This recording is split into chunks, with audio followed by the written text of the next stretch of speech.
going to be excess energy that could potentially be stored later as body fat. You could literally be drinking yourself into a fatter body.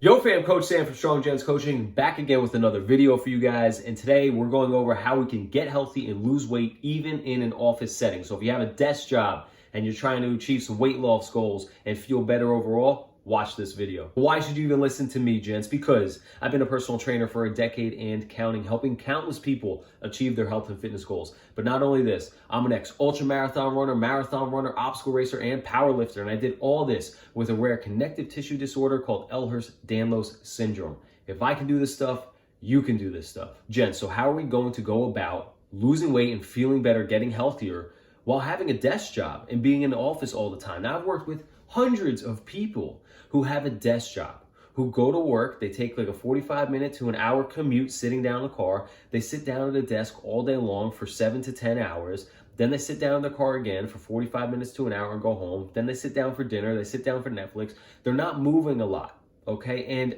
on the course of this day, most of the time, they're just making irrational decisions when it comes to health and nutrition. So we have to start with a pre-frame mindset, okay? We have to go into what I'm about to tell you with a mindset that you're going to make a change. You have to tell yourself, I'm going to make a change.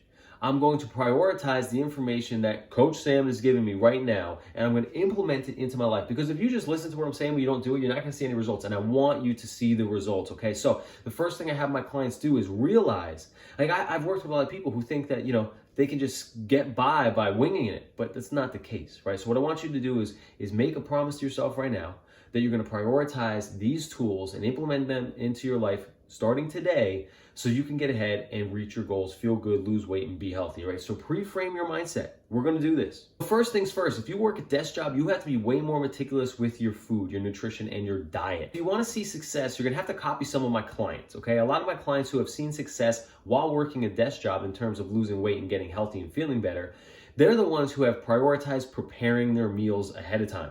Okay, so a lot of people who work desk jobs, they roll out of bed, they wash their face or whatever, they scroll through their phone, they either eat breakfast really fast in the morning, something simple like toast and cereal, and then they leave and go to work, or they roll over out of their bed, wash up, get in the car, and get something on the way to work, bagel and cream cheese, right? Then while they're at work, they order lunch with their coworkers. Now they either get pizza, they get hoagies, they order in Chipotle, whatever the case may be. They're not in control of their food. They're just going off a whim. Okay, they're just making irrational, rash decisions as the day progresses. And then they either get food on the way home for dinner, or they have a quick meal, or they DoorDash it so it gets there when they get home. A lot of clients I've worked with have had lives like that. And the best thing we did together was get them to a place where they were preparing at least breakfast and lunch. So I want you to focus on bringing your lunch to work, because that's something you can control. You can control that meal. You can make it a healthier option. You can make it something that you enjoy that's still in the parameters of dieting that's going to help you lose weight. But you have to be prepared. You have to take some self-responsibility and set yourself up for success. Don't just try and wing it for success. Set yourself up for success. So a good way to do this is by establishing an easy breakfast that you can have every morning that's healthy for you and is in line with your goals of losing weight and feeling good, and then preparing a lunch every single day for work that is also in line with your goals and healthy for you and something that you enjoy. But if you're failing to prepare, you're preparing to fail. I know it's a cliche saying, but it's true. So step number 1 is to start prioritizing some meals. Step number 2 is to eliminate all drinks that contain calories. We don't want to be drinking our calories, especially if we're not moving at all during the daytime. These calories are going to be unnecessary. It's going to be excess energy that could potentially be stored later as body fat. You could literally be drinking yourself into a fatter body.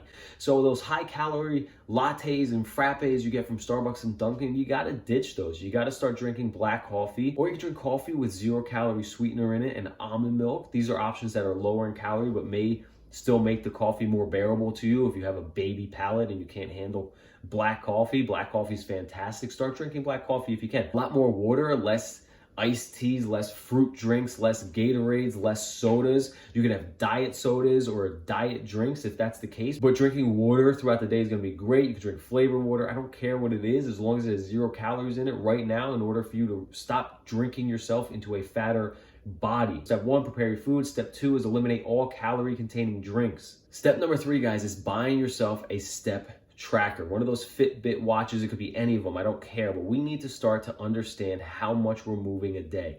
I can't tell you how many clients have walked into my office before and tell me that they're walking 10,000 steps a day easily, and I'm like, there's no way you're walking 10,000 steps a day based on what you're telling me your lifestyle is like. And they're like, no, I swear I am.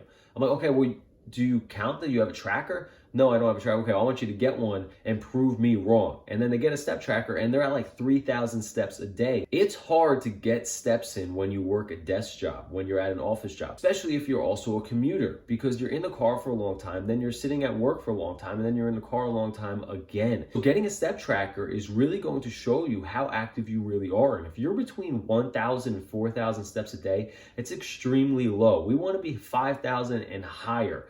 And if your goal is to lose weight, you need to be tracking your steps. Say you're at 5,000 steps and you start to lose weight, but then you plateau for 3 weeks. It's time to bump that up to 7,500 steps and see if you can lose weight again. Along with getting a step tracker, if you work an office job, a desk job, you're going to have to schedule cardio sessions for yourself. Now, this doesn't mean you're going to be an Olympic marathon runner. This doesn't mean you're going to be an endurance athlete. What this means is you're going to schedule 20 minutes in the morning or at night to go for a walk, either outside or on the treadmill. You could buy yourself a treadmill, and that thing is the holy grail of weight loss. A lot of people will tell you otherwise, but I'm here to tell you that if you're inactive for 14 hours out of the day, you need to start moving.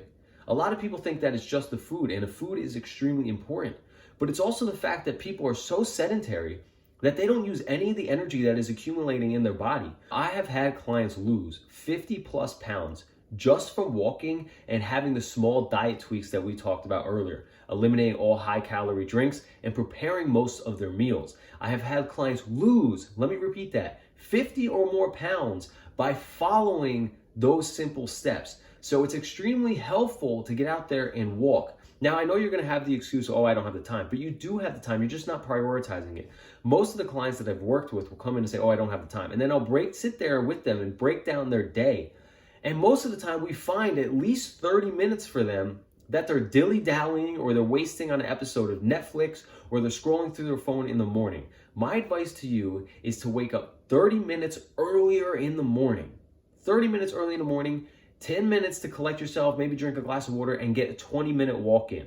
Start with that and then build on that. You might do a 20-minute walk in the morning and then a 20-minute walk at night. You might increase that time in the morning to 30 minutes in the morning and 20 at night, and then so on and so forth until you're up to about an hour of walking a day. If you work a desk job, walking is going to be a huge priority for you, and you need to schedule these sessions and treat them like very important business meetings and make sure you don't miss them. And the last thing, guys, before we finish up is just the mindset, okay?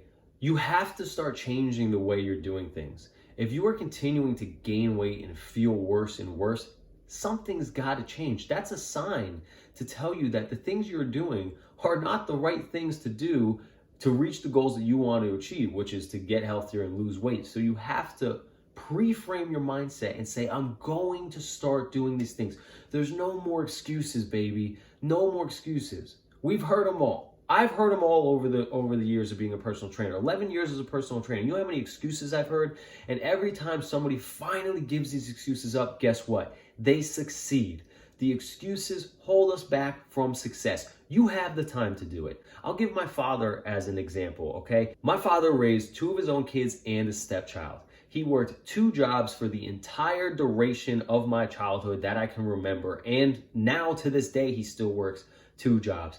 He would wake up at 4 a.m. in the morning, run 6 miles, come home, cook us dinner, put it in the fridge, make us lunch, wake us up, get us on the school bus, go to his first job, come home, get us off the bus, walk and feed the dogs, go to his second job, get home at 11 p.m., go to sleep, and do the same thing every day, and he did it for 15 years. We have the time. We just choose to prioritize other things in place of the things that really matter. If it's really important to you, you will make it happen. Just like my father, he structured his life in such a way that his priorities took up most of the time. Health, his kids, his job. and he did it for 15 plus years. Don't forget, guys, the motto here is train your life to change your life, because I truly believe we can train small aspects of our lives every single day to see a positive, grand result in the future. Please like, comment, share, and subscribe to the channel, gents. Until next time, peace.